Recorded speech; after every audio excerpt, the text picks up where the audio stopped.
Yo, this your boy Frank Nitt. And there's rules if you want to get in this Marvel Studios. Don't nobody get in this motherfucker.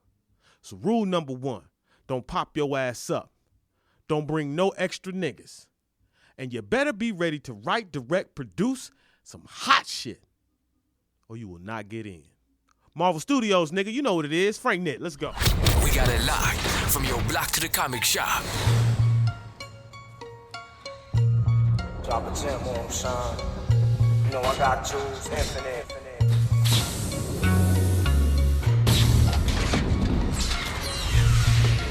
Fine. I'll do it myself.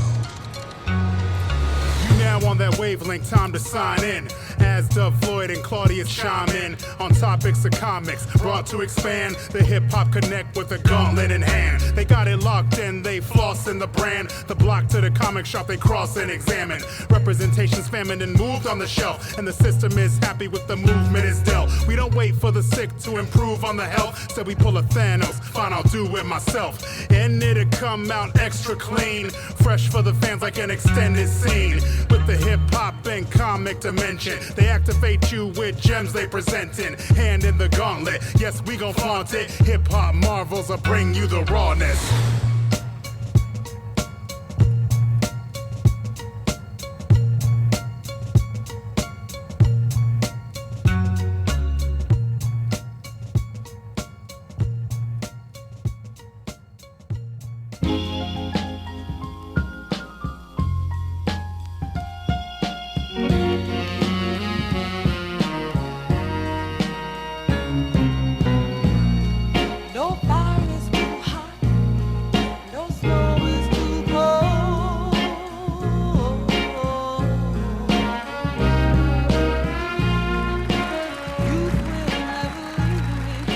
It's your boy DJ Dub Floyd in the place to be, and in the place to be is DJ Dub Floyd. This is the Hip Hop Marvels Podcast.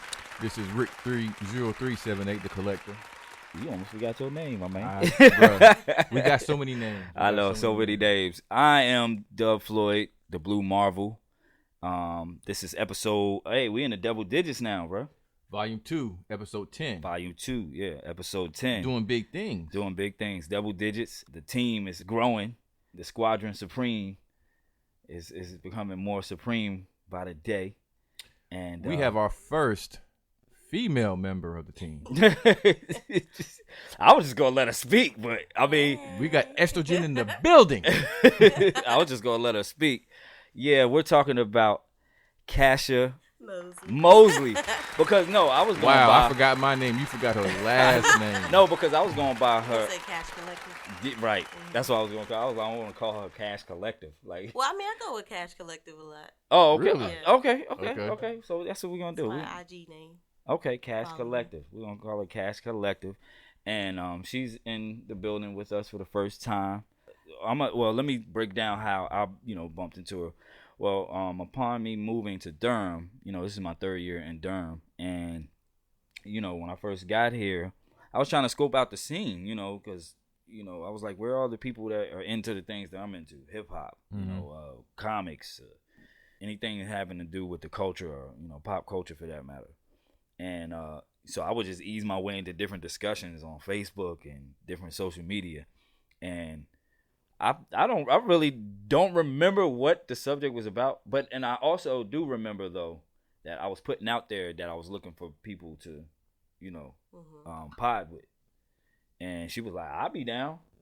She's like, I know about the culture, and I already knew you knew, about the Marvel universe, and especially the MCU, and so I was like, okay, we put it out there. Some time went by, people would live their lives, life happens, you know what I mean? And, so, like, it's nice to be here now, and it's crazy because, like, we're only going up from here. A lot has happened from last year to now, and, it's just, we're about to be on a roll, so, like, I'm glad you can help contribute to that, you know what I mean? You.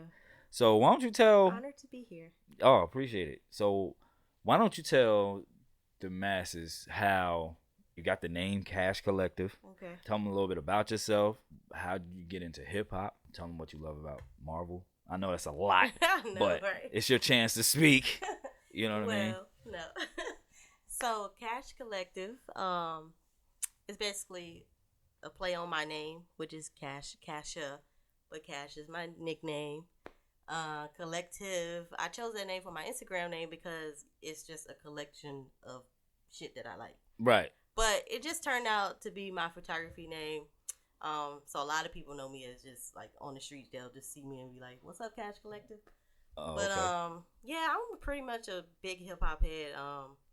My older sister actually introduced me to hip hop. Okay. How so? Just going through her CDs, stealing stuff. I think Nas was probably, That's the basically one. how it starts. Right, Yeah. that's always how I start, right? Nas was probably my first CD that I can remember of taking from her. I can't remember which Nas it was. But I really fell in love with hip hop when I heard The Roots Things Fall Apart. Because I'm from the country. I'm from Warrenton, North Carolina. And listening to hip hop to me was a way to like just visualize stories. And so that's Okay. A way to that escape. whole album is A way to escape in a exactly. way, especially and not to cut you off, but especially in a way to where, like you said, if you felt like you were stuck in one spot, Right.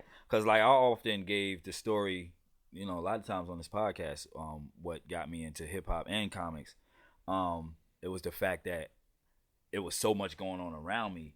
I wanted to escape. Right. I would go through some stuff at school, come home. You know what? I want to go to space tonight. Mm-hmm. And I would open up a comic book. You know what I mean? Like, that's how it was for me. Like, I can, like, literally escape. So, and through the music as well, because, like you said, if the stories are like, the pictures are painted well and the stories are given to you real vividly, then you can almost you can picture yourself there or, in another destination, another I think people setting. sleep on the writing in comics.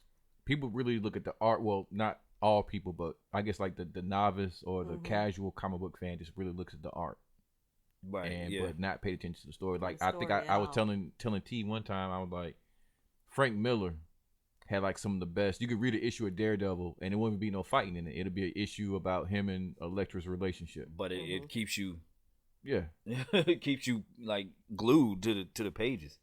Yeah. Because it doesn't have to have, But yeah, not to cut you off. Oh Go ahead. no, but I mean, I'm a visionary, so like you said, just imagining what this story would look like on film or on television. That's how I really fell in love with classic hip hop and lyricists and Right. putting the story together. Right. But also because I'm a preacher's kid, so I didn't really do much growing up. So that's also how I just fell so much in love with hip hop because it just takes me away from. I wasn't out on Friday nights like most people were. I was in my house doing nothing, watching TV. Besides the Roots album, Ghostface, Supreme Clientele, that one. We really just had sticks out. like a on discussion Facebook. on Facebook because I literally fell asleep with that type of music. Now I'm kind of an energy type of person, so I like to listen to really chill things at night. But in high school, I'm like, what the hell was I doing listening to this in my ears at night? So now, whenever I'm kind of like tomboyish when I am the way I speak to people. right. So I'm just like, that's why I'm like that, because I'm listening to Ghostface in the middle of the night and then waking up angry like like about to go off on people. But yeah. That's wild. This lady like Supreme Clientele. Oh my god, Yeah. I love it. Yeah. I love it. Like, Yeah, we that's just had my that discussion. favorite Wu-Tang album ever. Is it your favorite Wu-Tang MC? Yes. So we got two in the building. That's Yeah. two in the building. That's I like Ghostface. RZA, but I definitely Oh, now that's a new. I mean, love I'm not Ghostface. shitting on RZA at all. But that's like I don't hear too many people saying like that's like their number one or whatever. I hear when it comes to the beats. Yeah, of Not the course. lyrics. Yeah, not his yeah. beats, and then I think for Now don't get me for wrong, RZA be saying some stuff though. Yeah. Yeah, he really does. For me, with RZA, like over time, he's just a genius when it comes to like the scores that he does for movies. Right. I'm looking forward to that new movie he got coming out. What's the name of it? I can't remember the name of it. I saw it and it's based in New Orleans. Yeah, it has T.I. in it and Wesley Snipes. Yeah, and the dude who played Tupac in the All Eyes on Me movie. Yeah, so I'm anxious to see that. I know it's post Katrina though. Whatever's going on in the movie, it's post Katrina. Yeah, I'm looking forward to that. I love Ghost Dog, like the score to that, like he did. The score and the soundtrack was tight. Yeah, it was tight. That was banging. The Man with the Iron Fist. I don't care what nobody say. I love the movie and I love the soundtrack. I don't care. What do you think of him as an actor? He's fair. He's fairly good. As an actor. Yeah, he's fairly good. Cause what was the movie he was in? He was with Clive Owen and all them. Exhibit was in the movie. Remember? Jennifer Aniston was setting up people on the train. Oh, that was Derailed. Was it Derailed? Was it Derailed? I think It was either Derailed. Derailment or Derailed or something like that. Yeah, Derailed. Yeah. I thought he was pretty good in that. Yeah, You yeah, know, he the was. ex-con that he tried to get to kill home, knock him off. But I thought he was pretty good in that. Yeah, he was pretty good. He was. I mean, Ghost Dog was a short appearance in that, so I really couldn't judge his acting skills. Well, he had to. I love his transition from music to Movies. film. Yeah. Yeah. It was something I could see coming though. It was something I could see coming. Yeah, I definitely. Meth surprised me. I didn't think Meth would be the actor that he he's is. really good too. Right. But yeah. But yeah, I know we're going off on many a tangent, but this is why I love what we do as far as like our podcast, because we're not trying to like be anyone else. We have like barbershop conversations. Mm-hmm. Yeah. We have structure, but we have structure as loose as we can. Yeah, yeah. With like you see, we introduced you and we wanted you to introduce yourself. But like we went here with it. Now we coming back. We do that a lot. She bringing up good Yeah. subjects. So I'm like, this is another lady I don't usually hear. I love Supreme clientele. Like what? I hear Iron Man. I hear Iron Man a lot from the ladies, but they fell in love with that. All that I got is you though. Whenever I need to get in a cocky, like I said, I'm big on energy. So whenever I need to get into a cocky mood, like a hustle mood, or like I feel like I need to curse somebody out, so let me like meditate on this music. That's my go-to. Supreme clientele is my go-to. But you know what else? Young Thug does that to me too. Like whenever I'm like Young Thug trying to like get into like a good mode of like making money, I listen to my Young Thug. He's different. No, he is. It's the energy from his beats. Yeah. He I respect him.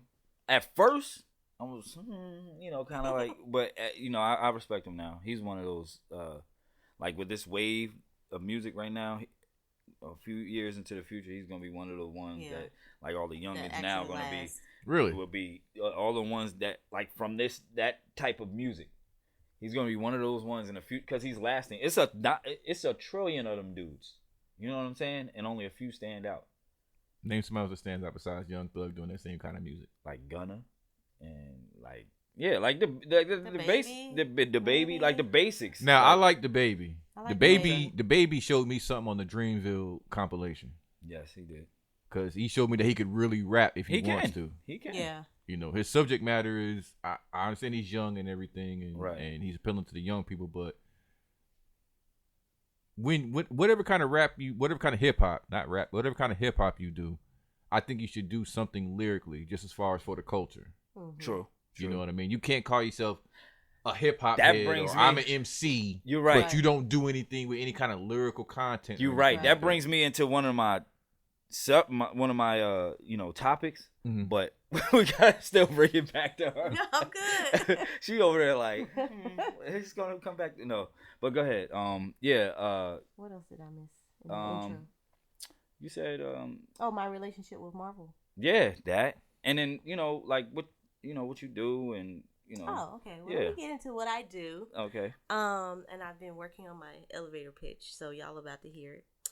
So I am an Air Force vet, and I was in the Air Force for 11 years. But since transitioning out, I basically just been hustling with my photography, being a professional photographer. And I'm transitioning into the PR and brand field because I love hip hop, and so I wanted to really work with artists and brand development. Hey, but, she can if help. I get into she can help us out. Other avenues, then that's cool. Yeah, help us But out. yeah, that's who I am. But my relationship with Marvel, like I said earlier, I'm kind of new to it, so I was really intimidated coming on the show because I don't know a lot. But I'm a research person. Because like I told you, don't be because like I said, it's a learning curve. Yeah. You know what I'm saying? It's a learning curve. We all learn from each other. Right. Yeah, it's a learning. He's telling me like, am I wrong? Like, correct me if I'm wrong. Like, there's times where you'll let me know about something Marvel did in the past or whatever, and I'm like, oh, they did that, and I'm thinking I'm like the Marvel king. Like, But you know he's what I'm hipping me to like new stuff as far as like Marvel. I don't get to read as much as I'd like to, or like I don't. Comics are so expensive now, Right. and I'm at when I was a kid, I could afford them where I'm getting like 5, 6, 7 issues at a time. Now, I mean, how much does one comic book cost? Because I bought a magazine the other day. And I did not realize it, but it was like $9, and I'm just wait, for a magazine? A magazine or an actual I comic haven't. book? I can't tell you when the last time. Wait a minute. Okay, so rewind. No, I can't tell you when the last time I purchased. When was the last time I purchased a magazine? I don't really know. But comic books they stem anywhere from like $4.75 to like So like. If you get a graphic novel, that's gonna bring in the double figures. Right. Yeah. But I mean, it's the quality of the paper now. Yeah, it just depends on if it's a story arc or like a serious issue you have to get. Yeah. It may be a little bit. They take advantage of that. If it's a story arc, you want to keep reading the story arc. They definitely take advantage of the fact that we're gonna up the price on this because we know people are gonna cop it because they want to finish this arc. Right. Oh, that makes sense. But I had no idea. Magazines are close to $10 for a magazine. Yeah, bro. I mean, I like magazines. It's been a while since you brought Sports Illustrated. I'm a photographer, so I like to be inspired and of course. They still have really good articles. You talking to like one of the biggest? This guy still has them, but Source and XXL like magazine. Like you talking to like when it comes to that, like we know. I got that joint in the car. What's that? Remember the hip hop photography book I had where it was like a lot of like photo shoots for like rappers or photos for like their album covers. Yeah, I got she might dig that. I'll make sure I'll let you see. What's his last name? Magnon. It's called. I know the book is called I Grew Up on Hip Hop, and like I said, it's like a bunch of like outtakes from photos where guys are getting, you had like the one primary photo that might have made the magazine or the album. But then you had the other ones leading up to that or something like that. Right. Like different poses. And the ones they took out and stuff like that. You know I'm sure you know about you got a lot of the next time we get up, I'll make sure I bring that so she can see that. I think she would like that. For sure. I think you like that. She's not here. You would like that. Yes. But yeah, so I'm just inspired by a lot. So, but yeah, I would definitely love that. But yeah, that to add to that, don't feel intimidated. Like this is all a learning curve. Jump at in. Least at least there's gonna be some stuff she tell us that we're gonna be like, exactly. Like, I mean, that's what it's all about, and it's about bridging that gap between hip hop and Marvel. You know what I'm saying? So let me back up for a second. What exactly did you do in the Air Force? My career field was 3S, which is basically, it's called personnel in the Air Force, but on the outside it's basically human resources. Okay. I did that my whole career. Okay. So you worked with people, so you know how. Yes. Yeah. Okay. Me, it's a lot different for me. My military. Number one, I wasn't in that long. Because you were what? Army. Army. Okay. Yeah, Army. And I was a 13 Bravo, which equates to field artillery. I had a combat job. Upon me joining, 9/11 happened. Totally unexpected. Yeah, totally unexpected. Right. It happened. I joined after 9/11. Huh? Oh, you joined after? Yeah. Really? I joined right before. I joined in 2000. Went to my first duty station in Korea. 9/11 happened while I was in Korea. Got shipped back to the States to Fort Campbell, Kentucky. Got deployed within like less than a year. Wow. And was by 2003. I was in high school when 9/11 hit. I was a senior. By 2000, wow. By 2003, I was. What made you decide to join the Air Force despite 9/11 happening? Because I remember like a lot of people was like, I can't do it. School money. This is going on now. School money. I am the biggest conspiracy theorist, so I was like, yeah, whatever. U.S. did that. But anyway, I went. So I was. You're not alone. You're not alone. Right. I was at North Carolina Central University after I graduated high school, and I was a criminal justice major, and I hated it, and I wasn't doing anything. And my boyfriend at the time, his dad was Air Force, so going around him and his family, I'm just like, okay, they live pretty well. So I just decided I'm going to drop out of school, and I didn't want to go back home to Warrenton, North Carolina to do nothing because it's nothing there. So I was like, I'm going to, make the best decision and join the military, the Air Force or whatever, have a job and go with that until I decide to get out.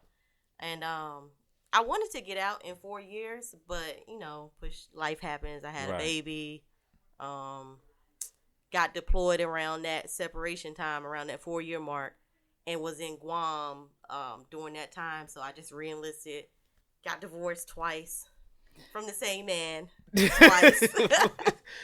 Wow. You got enough to write she got enough to write like 3 novels, man. Yeah, I do. I do.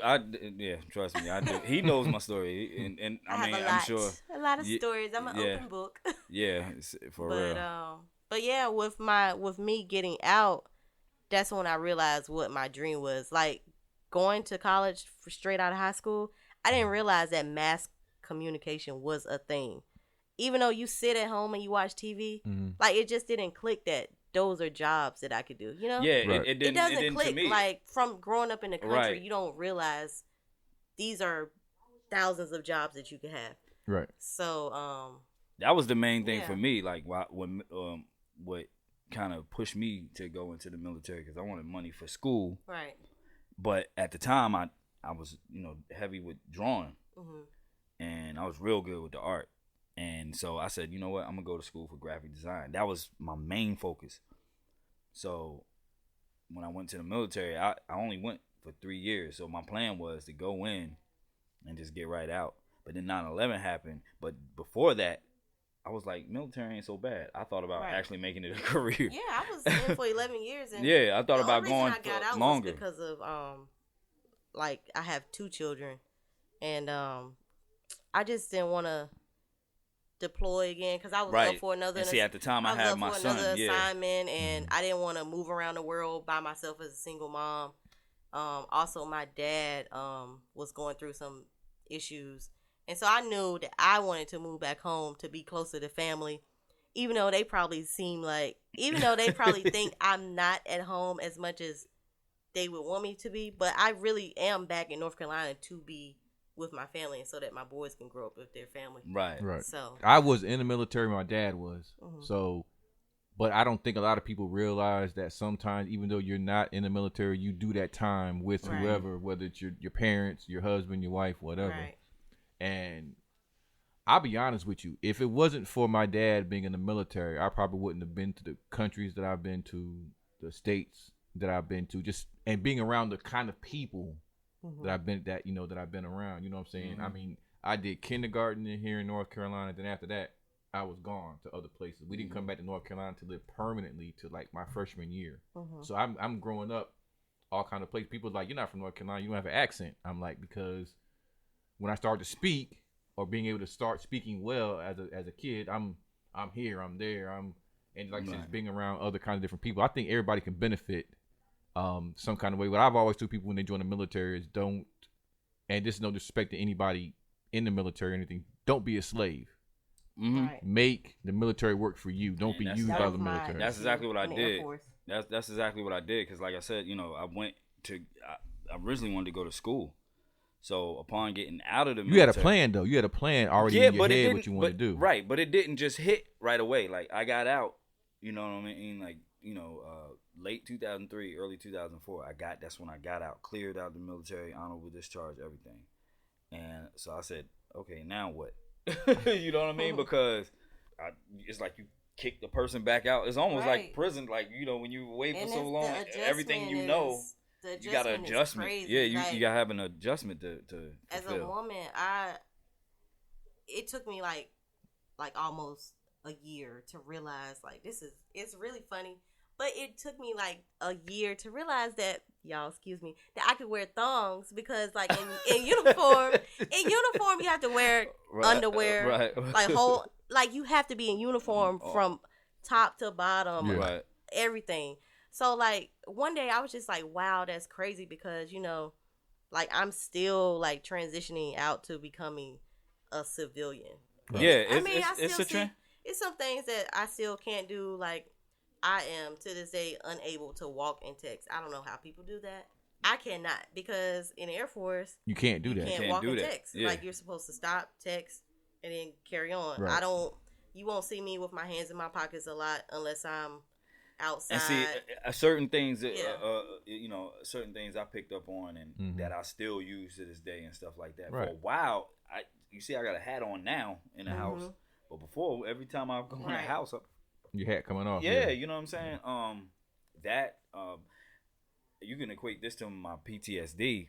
Anytime I'm around, like we could be out in a restaurant setting. I don't know if you noticed this when we back when we worked together or whatever. Right. When we used to eat lunch or whatever. Oh yeah, for sure. I gotta have a wall. I gotta have a wall behind me. Right. I can't see. I can't be. Yeah, I have facing, to see the door. Yeah. I have to see that. Unless I'm with a man that's a gentleman and can see the door for me. Right. Yeah, I have to like look. Who's coming in, who's leaving, what exit or whatever, and not even just for my sake, but for whoever I'm with. Right. One of my friends said, the best type of friend you can have is a friend with PTSD, because they will. I've never heard that one. No, because they will protect you. You know what I'm even at school now, I make sure I sit close to the door. Because I didn't go to Iraq, but I did go to Afghanistan. Right. And while I was there, like literally a mile down from my office, 7 people got shot and killed because an Afghan, I guess he just flipped out or whatever. But it's so crazy that even though it didn't happen to me, like I remember one of the people that got shot and killed, I had just in-processed him to the base like 2 days prior. Wow. He had a 2-year-old daughter. And so every April I go through like anxiety. I feel you. I had, I don't want to turn this into but we get a little somber on here. But no, I've had homies that pass away, and like every year we'll like commemorate them. Like we have a group of my unit, and every year, we'll or like just New Year's, we were all like telling each other Happy New Year. Right. We'll all like toast and hold up what we're drinking, like what you drinking tonight, or whatever. So we all, stay in touch or whatever. But it's crazy. But that's a good experience. I won't ever tell anyone don't go into the Air Force. But that's just like I said though. That's like I said. Go. I don't care what branch it is. Make it work for you though. Right. Don't become a slave. Make it work for you. That was one of my things in the Air Force because they could never conform me. They were always just like, oh, you can't be that nice to people and blah blah blah blah. And I'm like, we're all human. Like at the end of the day, when you go home and you take your uniform off too. Right. Like I'm gonna treat my airman to the chief master sergeant of the Air Force the same. Right. I'm gonna show everybody the respect. I might show the chief a little bit more respect if I'm helping them out, but I'm not gonna be mean to people just because I have a few more stripes. So that definitely was hard for me. Sometimes we'd be in briefings about, what's going on in the military, and I would be rolling my eyes like, yeah, whatever. 1st and 15th, okay. Yeah, for sure. 1st and 15th, for sure. I mean, what do you think about the changes now? Both of y'all, I'm asking both of y'all that's in the military now. Now I'm hearing that you can have a lot of tattoos now. I'm hearing now that your hairstyles can be, or they're a little more cool liberal with the hairstyles. The only gripe I have with it is what popping when I was in. Like, that's it. I think for me, the biggest thing that I had a gripe with was now in the Air Force you can have locks. And I couldn't 3 years ago when I was still in. And then the tattoo thing with the Air Force, they not having it. I mean, you can have tattoos, but if you're in uniform, they have to be covered up. Yeah. Right, gotcha. But I don't know. The Air Force, I mean, everything. I think the Air Force is different from the Army too. Yeah, the Air Force is. They were a little laid back anyway. Like we used to like hate because we used to hate on them. We're like laid back, but more professional, I guess, if it makes sense. And I definitely think they push the Air Force more so to be educated and things like that, where they consider the Army and like the Marines just straight up grunts. Air Force, you're smart. And I'm just like, yeah. Okay. I mean, that's how we. But that's how it is. Though. Like the Yeah. Navy and the Air Force, I hear they pretty much pushed y'all towards education. The Army and the Marines is kind of like just like a grunt. You're a soldier. Yeah. Right. I mean, we had like warrant officers and stuff in the Army, which like some of them came from the Air Force into the Army and became warrant officers, or some of them went to I thought that was school. weird too. Some of them went to what is it, West Point? Yeah. You know, stuff like that. So the culture though is definitely different because I'm thinking about a time we were deployed and like the Army troops, they literally had to wait to figure out what they had to do to get instructions from their sergeant or whatever. Oh wow! And like the Air Force was doing turnover like with one person at a time. Like, okay, it's yours. Here you go. So Air Force was just on it. Like, okay, but a soldier, we're friends on Facebook, and he calls me Air Force. I call him Army, and he was like, "Y'all just do that?" And I'm like, "Yeah, that's like what we're taught. We taught to be leaders on our own." So yeah, it's a lot different. So you said you went in and you had to adjust getting out. Mm-hmm. So what kind of motivated you to because I mean you said get out of the Air Force? Well, no, not to get out of the Air Force necessarily, but like to pursue your dreams, your goals. Oh, you know what I'm saying? You know what? Honestly, like upon getting out. Right. You know honestly, I just I have one of my mentors. He's one of my best friends. He got out, and now he's actually Karen Civil's personal assistant. Wow. And he just watching him grind from going to school, working at a small PR firm to a big PR firm, to just randomly having a meeting with her one day. Like, that's always inspiring. And we talk maybe once a month just to catch up with each other so he can like give me tidbits or whatever of the industry. But he's really motivating. Shout out to Javaris. But then also I had a friend that put me on to like really positive thinking and like just making sure that I stay focused. And that friend really pushed me because I was honestly like, no, I can't do it. I'll just wait till I get out in 20 years. And he was like, no, yes, you can. You can't, you can. If that's what you want to do, like, you're going to work, you're miserable every day. So you have children. Show your children that you can follow your dreams. Because when they're 18, they're going to say, hey, mom, like, what do you think I should do? And mom is going to tell you follow your dreams. But then my children are very vocal. They are. So they're gonna be like, so mom, but you didn't? Yeah. They're gonna be like, but you didn't. That's exactly why I'm in school right now, because I know for a fact my boys will be like, but you didn't. Right. So. Yeah. No, I agree. My kids. I definitely. Few agree. friends that keep me motivated, keep me going, because I want to quit every day. I swear to God, I'd be like, I'm over it. But trust me, like, especially like trying to do something and it don't work, and then you try again and it don't work. Like this is a testament to it. Like, being a dreamer is definitely it's hard. Yeah, it's a job. Until you make it. Yeah, but I think people need to dream more often. I mean, be realistic, but I think you need to dream more often. Right. Yeah, I think, like I said, that's what helped me with my travels with my dad. Just I'm around all kinds of different people. I'm in different countries and different states. So when you're, for example, what you saying, Warrington was kind of, I guess maybe you felt isolated out there, and what is the world really like beyond outside that, Warrington? out beyond right. Yeah. So because I was a reader and because I was able to travel, plus I had family like all over the place. My family really was pretty much based in North Carolina, but I had family in New Mexico, Tennessee, Cleveland, New York.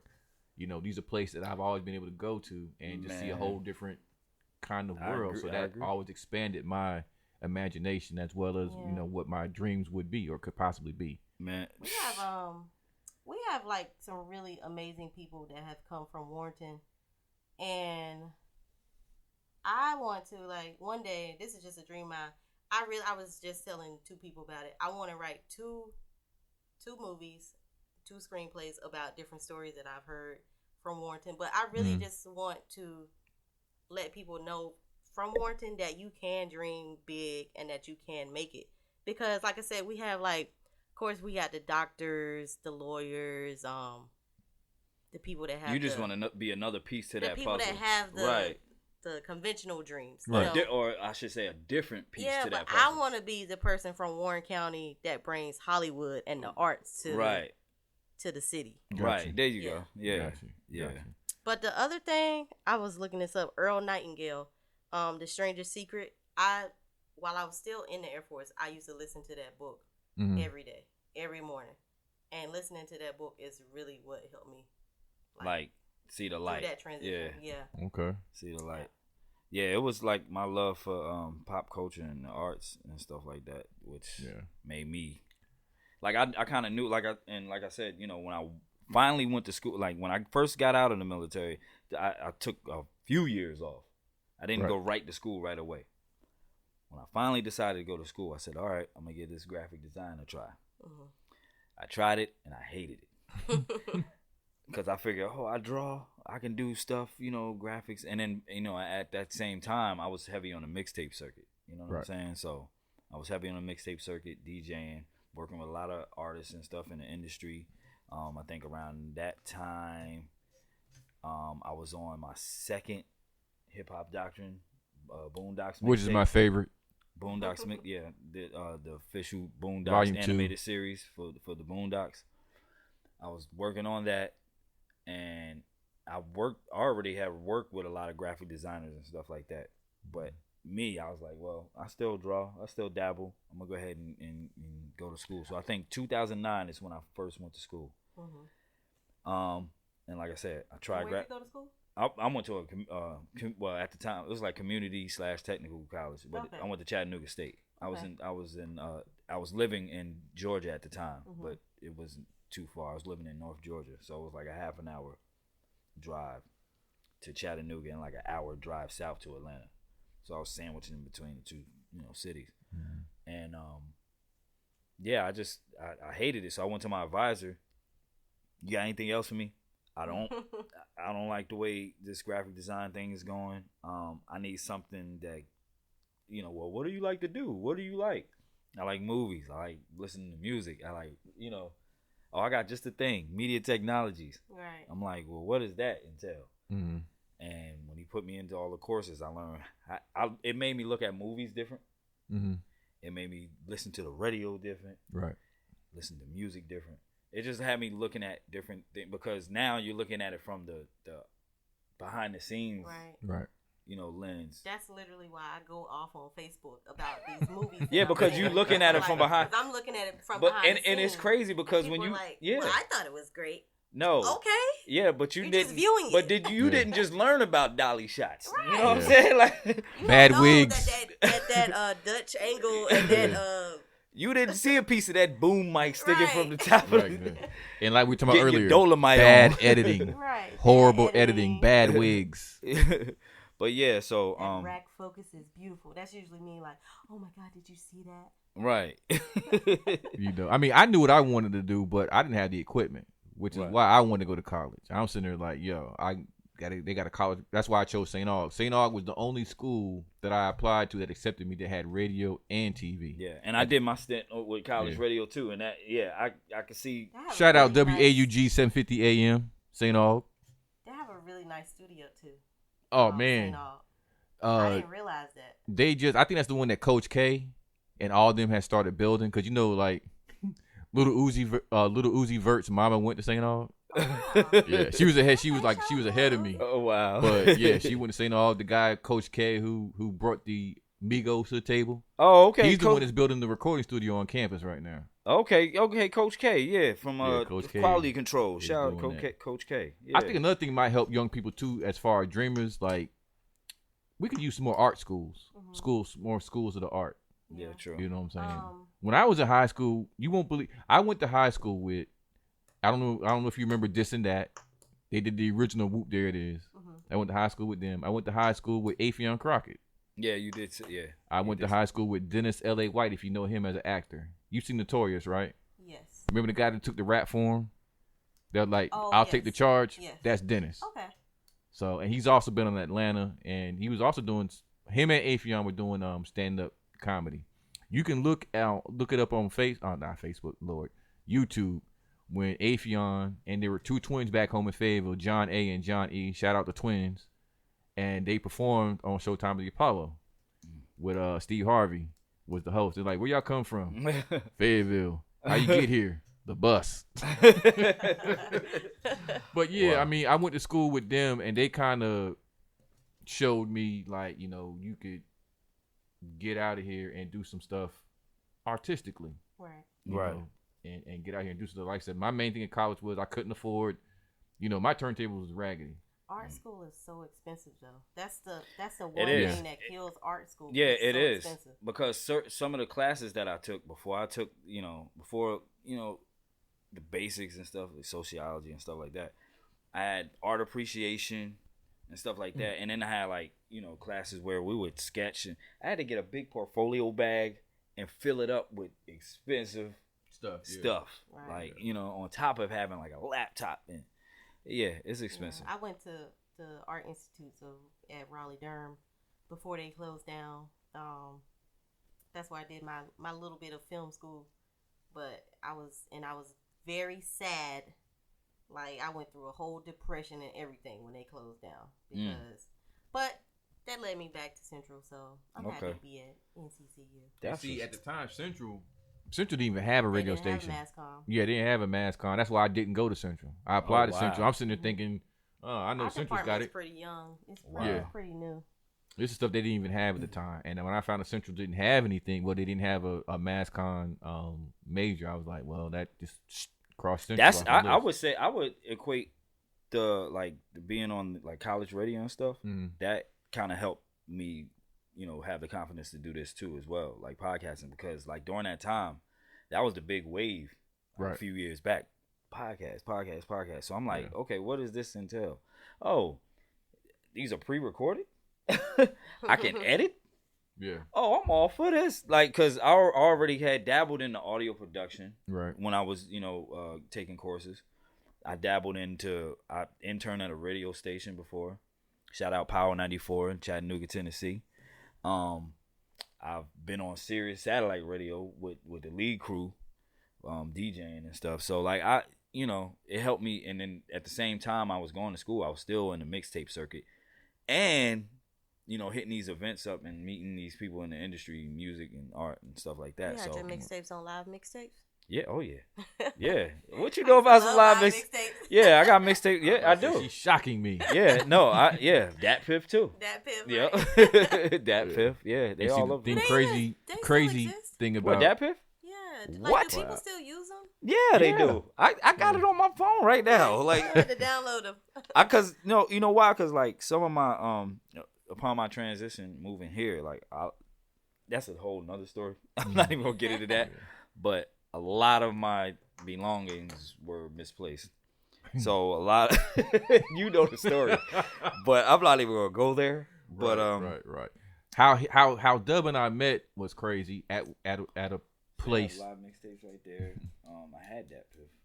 Where's that? Yeah, right here. Okay. Yeah. Audio Mac, all that. I knew who he was, but didn't know who he was. Yeah. Where at work, he trained me at work when I started working, and on his badge he had he's connected to hip hop. I'm like, okay. People don't ordinarily say connected to hip hop. They say rap, whatever city, whatever. Well, she got a confused look on her face. What he means by connected to hip hop, at our job, you know, we have name tags, and they'll ask you, you know, what you're connected to, like what do you like, or what do you, you know, and I love hip hop, so I put that there. So he's training me, and I'm like, connected to hip hop. Who is this dude? And we just started talking. We bonded instantly on hip hop and comics instantly, and then I started getting to know who he was. I'm like, this is Dub Floyd. You know, I love the Boondock series. Yeah, I was like, yo, I was very modest. I didn't come out and say, yeah, you know what I'm saying? Yeah. I you know, did this, did that. No, that's not. And I was just modest, like, wow, this dude made a mixtape that I consider like in my top 10 of mixtapes. A lot of people of all time was Volume 2. I like all 3. Don't get me wrong, but 2 was my jam. That's crazy because this year, like, I put a post up. This year marks the 10th anniversary of Volume 3. 3, yeah. You need to go ahead and bring that back out. Volume 3. I might have to do something. I mean, y'all don't get me wrong. Y'all can check it out on YouTube. Dat Piff and what's the other one? Live mixtapes. Live mixtapes. But yeah, I had girl. That's yeah, I had early Rhapsody on there. I had like it was heavy, North Carolina heavy. Too. Yeah, Volume 2 that was a was testament extremely to North Carolina heavy. It's crazy how I ended up here because it was a testament. I was still in Georgia at the time, and you know I had Finn on there, on there. I had Remo. Yep. Rhapsody. Yeah, Little Brother. Who else was on there from NC? D. Tom Hardy. Yeah, I had D. Tom Hardy. Did we already say Big Remo? Yeah, Remo. I had Big Trill. TQ. Yeah, I had I'm trying to think. Not TQ. Ilpo. GQ and TP. Ilpo. I had Tab 1. Who'd you say was dope? Ilpo. Yeah, Ilpo. Yeah. Yeah, I had a friend that used to do a lot of music with him. Oh, okay. Yeah. But he doesn't do music anymore, sadly. He was pretty dope though. Okay. Yeah. NC is in the building. Yeah, but yeah, it was a testament. Like when I released that, it was just a testament. I know we're all over the place, but but yeah, but I mean, I like the fact that this episode is so candid. We really didn't get into any of the topics, but it was much needed. You know, it was a much needed introduction. Right. It was more so that's what this episode is. It's just the introduction of right. I think Cash Collective. You know what I'm saying? Coming to this collective. You know what I mean? So yeah, I think that's what I think she's gonna bring more ladies' ears to the show. So this would be sort of your episode of sorts. Okay. You know, this is your first appearance. Yeah. This is your first appearance. What episode did you make your first appearance on? It was like episode 5, 4 or 5. It's either 4 or 5. No, it had to be 5 because you did 4 already, didn't you? No, before I got on. Mm-mm. So it was only 3. Okay, well, my first appearance is episode 4, volume 1. Yeah, episode 4, and yours is episode 10. Volume 2. Volume 2. Yeah, volume 1, volume 2. That's why we did it like that. Mm-hmm. So they're like, they're like comic books. Right. You know what I'm saying? So you got different volumes of each, story. I do want to ask a question right quick. This is part of my subject that I was going to bring up with the recent passing of Kobe. Mm-hmm. Whose death in hip hop affected you? That's a good question. And who was it that passed? What death affected me? For me, yeah. Okay, I remember when Biggie passed. I remember when Tupac passed. But when Nipsey passed or got killed, that's what I'm going to say. I literally broke down and cried. That's what I'm going to say. Like you saying, as far as affected, and I think the reason why, was there a hip hop death that made you shed a tear, or had you just like damn near Nipsey? Had you really? Yeah, and I'm gonna tell you why, because when you remember when Biggie and Pac passed away, yeah, I was a lot young. I was in high school. Yeah. You know what I'm saying? When they passed, I was in high school. I was in college when they. You know, I didn't graduate till '99. I'm glad. Whoop whoop. last class. High school. I was in middle school, and I was probably just like, dang. Middle school, high school, college. Yeah. Last class of the millennium. I'm like, hey. But yeah, so I was in high school when that happened. So my thought process wasn't. Of course, I was saddened. I was like, but at that time, I was still getting to know these guys as artists. You know what I'm saying? Nipsey, I'm grown. I'm a grown ass man now. You know what I'm saying? I understand more. I see his moves he's making outside of hip hop. Right. I see what he's doing in hip hop. Right. He put out a classic album. Like it was classic from top to bottom, and got nominated for a Grammy before he passed. You know what I'm saying? Right. So I'm seeing all of these things, and then out of nowhere, boom, he's going. Like, wait, no, what? You know what I'm saying? So it was like, and then he eventually got his Grammy this year. Right. You know what I'm saying? But he's not here. Right. So it don't really it's not a like.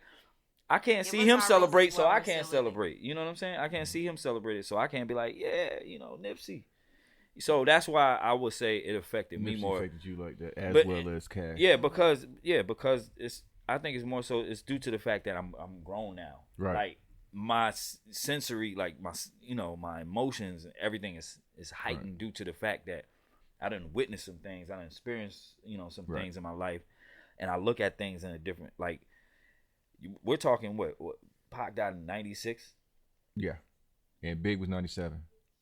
So let's see. I'm 15. You know what I'm saying? Yeah. 15, 16 years old. So 15, 16-year-old me, 30-some-odd-year-old me. Yeah. You know what I'm saying? It's two, Right. you know, two different. With me, it was Jam Master Jay. Ooh. I'm a kid, breakdancing, all that stuff. And the reason why Jam Master Jay affected me because I just couldn't figure out why. Because he didn't put out that kind of energy. Right. For, you know, especially when you hear how it happened. Right. You know, somebody runs up in the studio, shoots him in the back of the head. Why? This is Jam Master Jay. Yeah, Jam it Master was Jay just never out of nowhere. Yeah. did nothing like that. And I didn't necessarily cry, but I was sitting there Trying to comprehend. Yeah, like, comprehend it. Like, who why do- would somebody do that? You know, And same thing happened, you know, with Nipsey too. I'm like, what? Right. You know, I'm not gonna lie. When Tupac got shot, I was like, nigga been shot before. He'll live. I sort of was like that though. I just was like, yeah. Biggie was a shock because he didn't move like that. I just remember Biggie's funeral on TV and watching it and just seeing all The people like, in the street city of and Brooklyn out yeah. and about. I'm just like, wow, like that's crazy the impact that he had. And I remember seeing, you know, the hearse going down but it was, going down Bed-Stuy Avenue, yeah. And see, like when I think about it now, I can really only think of maybe 2 or 3 females that were in hip hop that kind of impacted me. DJ Pam the Funkstress, if you heard of her from the Coup. Female deaths. Yeah, female deaths in hip hop. Hip hop. Yeah, DJ Pam the Funkstress from the Coup. Okay. Oh yeah. I know. Yeah, from the Coup. She passed. When she passed? Bruh, she passed.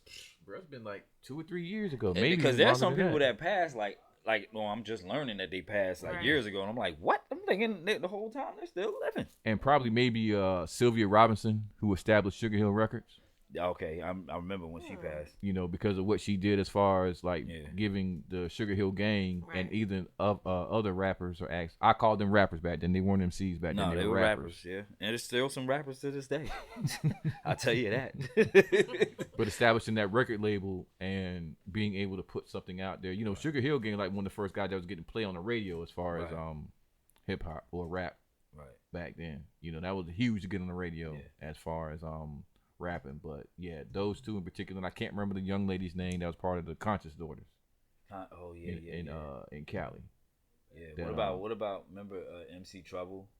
Yes, MC Trouble. Yeah, MC Trouble had I think she passed away from a seizure. Yeah. She had a seizure in her sleep. Yeah. And passed away. But I think she also had sickle cell at the time too. Yeah. The as women well. for me had to be Left Eye. Yeah, because Left Eye. just watching her transition, you know, she was going through her spiritual awakening, and then she died in a car crash. Yeah. So that was really. Have sad you seen because, that documentary? You saw the documentary? Yeah. It seemed like man. It seemed like she was at peak. Like she knew it was coming. Yeah. You know what I'm saying? The only person in the car that didn't have a seatbelt on. Yeah, it seemed like she knew it was coming. She was just all cool. May have. I believe some people do. When they showed that when they showed that, which kind of messed me Freaks up. you out. Yeah. But they showed that she was just like cool. It was like. And then what was it? Did she try to swerve out the way of something? They was said in a the little road or boy something? was in the middle of the road. A what? A little boy, and she swerved to not hit the boy. But come to find out, they saying I don't know. They said like Maybe the people she that just had the people that were with her didn't see a little boy. Didn't see. So it could have been like Something. one of those mysteries we would never understand and never know. You know what I mean? So but yeah, she was dope. I was really sad when she passed away. Yeah, she was dope. I remember I was in Korea when Aaliyah passed. That hit hard too. So yeah, that kind of. Actually, I was rapping. We were rapping. We were getting ready to hit the stage, and the DJ came up. Yeah, I just want to send her, rest in peace to Aaliyah. And I'm like, what? We about to wait a minute. About to go on after that. What? Seriously, bro. We was in the club the night that ODB passed away, and they started playing Brooklyn Zoo. Oh, it was on then. Yeah, I remember when he passed too. I was like, what? I remember when Pun passed. Like that was crazy. Yeah. Well, Pun was at Duke for a while in their weight program. Oh wow. You see, like, if you ever see like the video where he's like in this pool with his kids and stuff like that, floating and stuff like that. I remember that. That was in the documentary. He was at Duke when they did, because he lived in Durham for like about almost like 6 months. I've always heard that. I had to watch that. I always heard that. Yeah, he was here for about 6 months. He was trying to get help and get healthy and lose all that weight. I've always heard that. Yeah. At Duke, I think they said he lost like almost 200 pounds. But then it's like once he got out of this environment where it's Durham. Let's just be honest. It's not as much to do in Durham than it is in New York. Right. Mm-hmm. So all he had to do was focus on probably pretty much his family and losing that weight. Mm-hmm. And when he left and went to New York and didn't come back, that's when he put all that weight back on again. Yeah, because and in New York you can eat all day and night. Yeah, that's and nobody, some he's got people eat when they bored. He's got people up there in New York that's gonna do whatever he says or ask. And he had people here in Durham that's really trying to help him. Like, nah, no, I can't remember. It's like Mr. Riaz, you're not gonna do that. We can't do that. You know what I'm saying? And maybe that's part of the reason why he left. Right. Yeah. He wasn't allowed to just do what he wanted to do here, but he was getting better. I thought, that would maybe overshadow what I want to do as opposed to what I need to do. Right. That's crazy, man. But yeah, you see what I had texted you? I said she's the newest member of the podcast team. Gotta pass her that Rockefeller chain. Oh yeah. You know what I mean? But there's many more episodes to come. Like I said, I just wanted to focus. I know we didn't touch on anything else, but we got a lot of comments too. What's that? Oh, speaking of, okay, so let me give a shout out to Aaron Bronson. The last episode we put out, we were talking to all the listeners, and we wanted y'all to let us know where you're repping from, what comic book shop you go to, your block, your comic shop, your city, your city. Block. Yeah. So he hit us back and he said, I listened to y'all on the Podcast Go app, because that was another thing too. We wanted to know what you guys are listening to us on. Yeah. So he said, I'm listening to y'all on the Podcast Go app. Didn't know we were on that, whatever that is. You know what I'm saying? But and I'm repping Greensboro, NC, and Foultown. Is that Foultown? Is that how you say that? No, Shout out to Gate City. Greensboro, NC, and Foultown, NC. Foultown. I have no idea what that is, but shout out Foultown. Yeah, shout out Foultown. He said, I get most of my books from Ed McKay's, Eastgate Comics, and Kessel Run Comics. So shout out to Aaron Bronson, man. We definitely appreciate your support and you rocking with us, man. Where the rest of y'all at? Yeah, where the rest of y'all? Aaron spoke up. Where the rest of y'all at? We need to know your city, your block, and where you get your comics at, your comic shop. Yeah. And yes, you can listen to us on, because I didn't do this in the beginning, but like I said, we're just coming back. Right. And we're a little rusty, but we're going to get through it. But you can check us out on Pandora, Spotify, Apple Podcasts, Google Podcasts, iHeartRadio, Google Play, Podcast Addict, Castbox, and just about any podcast streaming app and platform out there. We're there. Stitcher, forgot Stitcher. Right, Stitcher. Yeah. So don't forget us to give us a like, comment, subscribe, tell a friend to tell a friend. Tell 3 and tell them to tell 3 more. There we go. Yeah, we have to spread the word. Right. But yeah. Well, Cash, where did you get your music from? And what's your block back in Warrenton, the Big Dub? Where I get my music from? Yeah. Back home. Back home? Yeah, he didn't say comics because, you're just now in 2020. Yeah. I mean, yeah. Where would you like go? I said, yeah, like you talking about all your CDs and everything. Well, you said we most of don't, them were your sisters, but she said, yeah. Well, you know what? Growing up, when I started working, I would get them from Walmart. Okay. Just whatever. Like I remember buying. Oh, you didn't care that they were censored? 'Cause I know Walmart was censoring. No, I would get I bought Erykah Badu's. So you bought the R&B. Baduism. Yeah, stuff that you didn't from really Walmart, have. like that it didn't 2 or have 3 to be times. Right. But no, we would come to Durham quite often, so I would get them from FYE. Okay. CDs, but now of course I'm Apple Music girl. Right. SoundCloud lover. Yeah, I looked at SoundCloud DJ. I looked at the phone. I said, "She's Team Apple." Yeah, I'm definitely Apple girl. Samsung. I'm a Galaxy. Okay. You know, I'm a SoundCloud. I'm a guardian of DJ. the galaxy. Guardians of the Galaxy. And then I also I just started listening to music on Spotify, but I don't know. I had Spotify. I just switched over to Google Play. Spotify was giving me a lot of like problems. Really? Yeah. Okay. But shout out Spotify. Right. You could definitely listen to us there. Actually, they're like the second highest, I guess app that people listen to us on. Your stream app that they stream our podcast on. Pandora is first. Yeah. Oh, I love Pandora too. Yeah. Yeah, we're on there definitely. Apparently, the people do because it shocked me. At first, because when I first got the stats, I didn't even know right? Because before it never showed that. Yeah, we had to break it all the way down. Yeah. From like the cities and the countries that were listening to us all the way to the it never showed the podcast like services. Right. It'll show, it showed Spotify, Apple Podcasts, Google Podcasts, Google Play, and all of those, like iTunes. But it never showed Pandora. So all of a sudden, as those, like you seen that episode, the numbers were up. Mm-hmm. So I started checking stats, and then I'm like, where are most of these people listening to this from? And then one day it just popped up Pandora. I'm like, we on there. That's dope. I had to double check. I went to my Pandora app, typed in the podcast, and we were there. So. Oh, you know what? We got to give another shout out right quick to the Funky 4+1 who were inducted to the Hip Hop Museum in DC. I heard about that. If y'all don't know who Funky 4+1 is, they were the first rap hip hop group to perform on Saturday Night Live. Yeah. And also featured the first female MC C.R.E.A.M. Yep, in a group. Who's still with us here today. Yeah. But matter of fact, all the members, if I'm not mistaken, are still with us in the present here today. Yeah.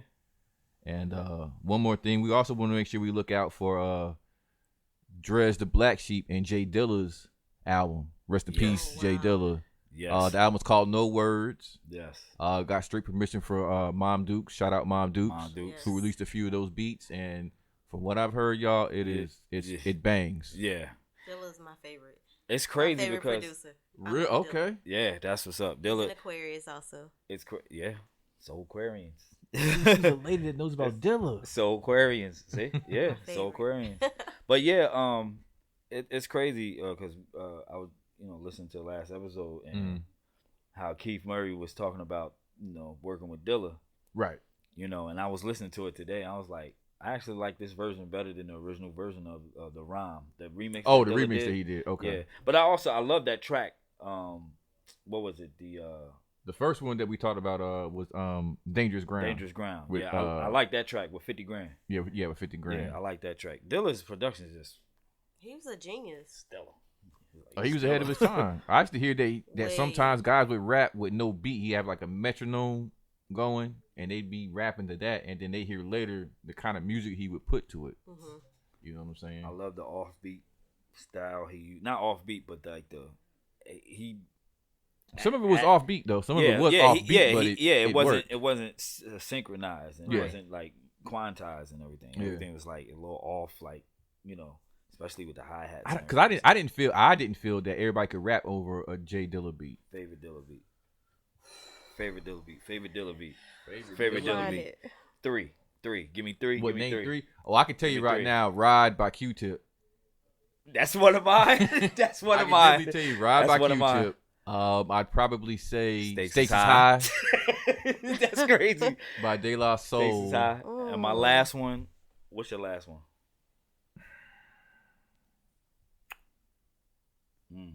Let Cash go. Let her say something first. Oh my God. It's too hard. Look, I can't think. Wow. My last one, Knock Jumper. From Comments. Oh. Like Water for Chocolate. Definitely. Right. That's probably my first one. That's probably number one for me. Knock Jumper. Yeah, I wanna get into this. Do this. Yeah. Because when you said Common, I'm thinking about Thelonious. That's a dope beat too. Yeah, Thelonious was hot. I would say it's my third favorite. That's a hot beat. The third favorite is hard. Another one I forgot. I like Get This Money. Slum Village. Yeah. That's he had too many. He had too many. Anything with Dwele, Dime Piece. I love Dime Piece. Yeah. I never listened to Dwele's album. I'm gonna have to. I never. This is on The Shining. Oh, okay. Yeah. Okay. But yeah, anything with Dwele is. Is Dwele still active? Dwele is. I follow him on Instagram, and he's a dad now. Oh, okay. So he does a lot with his son. So he's kind of like transitioning into like, I can't tell if it's like film or something, but I know he definitely tours a lot. Okay. And he likes to play with the camera and shoot his own little videos and stuff. So he's dope, man. Yeah, he's doing a lot. I love artists like of his stature, like him. Mm-hmm. Like I'm a big fan of Bilal. Oh my God, I love big Bilal. Bilal fan. He's my future ex-husband. I'm a Bilal fan. I'm trying to think of some more folks like that That Dilla worked with? No, not just that Dilla. are consistently. I got my third favorite dope. Dilla beat. What's that? Running by the Far Side. That's a good one. That's actually Running by the Far Side. Yeah, my three. The first two we matched. You know what I'm saying? Yeah. The first one. That third one was hard. I was debating between Ride Q-Tip, Stakes is High, De La Soul, and Knock Chopper by Common. Yeah, and I went with Dilla on the way home. And an honorable mention would be for Dilla. Mm-hmm. Ooh. Well, I could tell you my honorable mention will probably be "Love It Here" by Elzhi. I don't know if you've heard that, but because it was like on his "Witness My Growth" mixtape. Oh, okay. Oh, I know which beat you talking about. That's I know. Yeah. That go. I know. You know what? For me, I think. See, I can't name the songs because for me, it took me a while to realize that I like the sound of Dilla. Like I would always say, okay, I like this artist, I like this song, whatever. But you realize later on, that was him, and this is him. That I'm liking. Right. And right, exactly. I got my honorable mention. Woo Ha remix. Talking about the one with ODB? Yes, indeed. Oh, that shit. That's a good one. That is a good one though. That shit. You never heard that? Oh, you got to do the Googles. That'd be the first one you ride home to. Yeah. It's Woo Ha. You know the song Woo Ha, Busta Rhymes. The remix featuring ODB, Busta Rhymes, beat by Jake Dilla. You can't get no better than that. You can't. I mean, that's like a smorgasbord like here. Right. I just didn't realize how many beats that Dilla actually did. Mm-hmm. You know, even Once Again by Tribe. How can I? Oh my gosh! How can I forget that beat? That banged, and he did like a lot of stuff on Fife. Right, I'm taking my look. Taking it back. Yeah, my first one. What did I say? My first one was Ride. Damn, I gotta leave that on there. You got to leave Ride. I gotta leave Ride. You can play an instrumental and just like let it go. All right, I'm taking Nog Champa out, and I'm putting. Well, I'm gonna keep that one.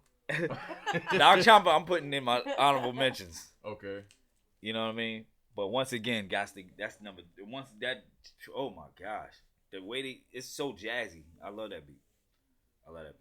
You know, because he was going by JD at first, which I didn't think there was a problem with it. You know, him being called JD.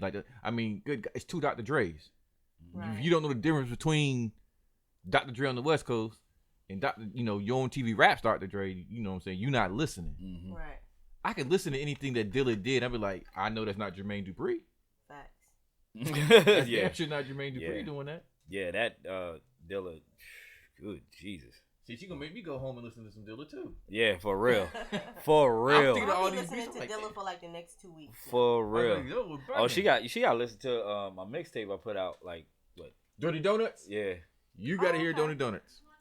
Yeah. You gotta hear Dirty Donuts. Yeah, I did. All y'all got to hear Dirty Donuts. Yeah, I did a mixtape. What was like 2-3 years back? About 2 years back, right? You did it before we met, right? No. You did the same. You're right. You did the same year that we met. We were roommates. Yeah, we were roommates. I was working on it, mixtape with the next robe. Like, I was like, I did this mixtape, whatever. I didn't want no preview. Yeah, I didn't want no preview. Nothing. I said, just let me hear it when you finish it. Basically, I did it with another DJ partner of mine out of Mississippi named DJ Break 'Em Off, and he came to me with the idea. He was like, "Yo, since it's what was it? It was ODB acapellas. Over Dilla beats. But what was the significance? It was like the death dates were in the same month or birth dates. It was something like that. It was something that they had in common. That one of their together. death dates was on their birthday, something like that. It was something like that. I can't remember together. for sure. And then on the intro, we had Erykah Badu on the intro, and she was talking about how, before Dilla passed, because ODB passed before Dilla. Yeah, ODB didn't he? I'm not sure about that. Yeah, I think ODB passed before Dilla because in the intro, Erykah Badu was it was like an interview, and she was saying how Dilla's last days he would hallucinate, and he would say like, I gotta go meet ODB. Yeah, that was like crazy when I heard that story. Yeah, he said. ODB said get on the white bus and not on this bus. Like that was like the red bus or something like that. Yeah, the red bus. Yeah, get on that bus. Don't get on the other bus. Like he was having talk with Right. old, like hallucinating before he was passing. But Well, that's on he was heavily medicated too at that well, time. heavily, yeah. But that was for the intro. But basically, it's ODB acapellas over Dilla beats and vice versa. So if we like Dilla verses over ODB, Wu-Tang RZA beats, it's called Dirty Donuts. I'm gonna check that out. It dope. bangs. That sounds like a banger. Okay, Dirty was November 13th, 2004.